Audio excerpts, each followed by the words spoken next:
नमस्कार। जैसा कि आप सभी को पता है, जीवन में व्यस्तता के कारण जो सनातनी ग्रंथों को नहीं पढ़ पाते हैं और ग्रंथों के बारे में बिल्कुल भी ज्ञान नहीं रखते हैं, उनके लिए यह एपिसोड्स हम बना रहे हैं, जिनमें हमने सबसे पहले बताया वेदों के बारे में, उसके बाद उपनिषदों के बारे में, फिर षडदर्शन के बारे में, फिर गीता में क्या है उसके बारे में, और फिर हम इन ग्रंथों का सार बता रहे हैं, जिसमें सबसे पहले हमने बताया ईश्वर के बारे में, फिर दूसरा हमने बताया ब्रह्मांड के बारे में। आज हम सुनेंगे आत्मा के बारे में कि आत्मा क्या होती है। आत्मा का स्वरूप ब्रह्म यानी कि परमात्मा के समान होता है। जैसे कि सूर्य और दीपक में जो फर्क है, वही फर्क आत्मा और परमात्मा में है।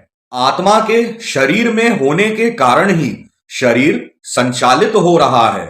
ठीक उसी तरह जिस तरह संपूर्ण धरती, सूर्य, ग्रह, नक्षत्र और तारे भी उस एक परम पिता की उपस्थिति से ही संचालित हो रहे हैं। आत्मा का ना जन्म होता है और ना ही उसकी कोई मृत्यु होती है। आत्मा एक शरीर को छोड़कर दूसरा शरीर धारण करती है। यह आत्मा अजर और अमर है।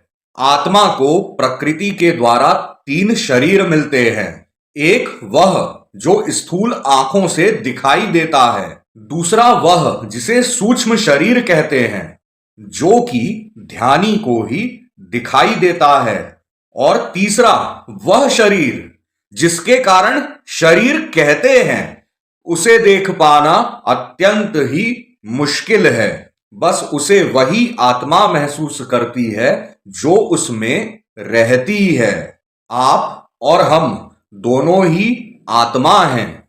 हमारे नाम और शरीर अलग अलग हैं, लेकिन भीतरी स्वरूप एक ही है। तो यह है आत्मा के बारे में बिल्कुल ही बुनियादी ज्ञान, बिल्कुल ही बेसिक नॉलेज, जो कि आप सभी को पता रहनी चाहिए। कल हम सुनेंगे स्वर्ग और नर्क के बारे में। यह बहुत ही रोचक होगा। तो आप लोग कल मिलिए फिर से। तब तक के लिए बहुत बहुत धन्यवाद।